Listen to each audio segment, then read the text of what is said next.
talk to us about that. So what are the ideas that fueled containment that also fueled the domestic ideology? Now, the idea of containment was, okay, there's the Cold War, and it's set out, really, the terms were set at the end of World War II. The Soviet Union isn't going to go away, but we're not going to let it expand. It's going to be contained where it is and not go any farther. So any kind of effort to expand, the United States is going to fight to keep the communist world contained to where it was at the end of World War II. And what I began to discover as I was looking at the American side of this, and particularly the home and the family and women's roles, is that there was also a sort of unofficial containment that was going on in the United States, and that the home was the container.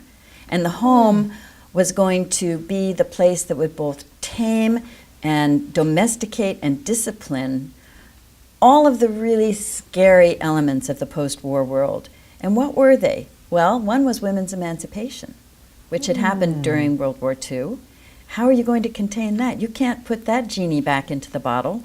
And so you say, okay, so women have learned how to see themselves as professionals, as workers. Well, we're going to make sure they see themselves that way in the home. And this wasn't just a top-down thing where women are told by whoever, you know, I mean, certainly there were all of the so-called experts saying this, but women themselves, when they saw their opportunities shrink, and they had no control over that, then they were determined to make the best of their domestic roles and to really pour themselves into those roles and make their domestic work meaningful. And to a great extent, they did that. So that's what you meant by career at home. Yes, exactly. They built those domestic roles into careers, into a kind of professionalized work. So that's one way that containment operated.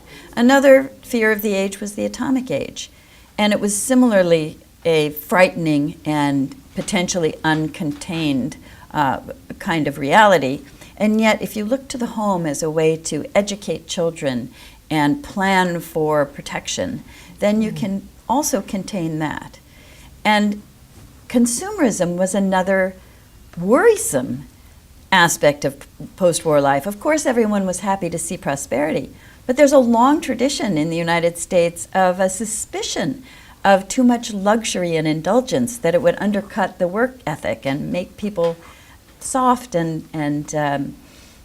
lazy.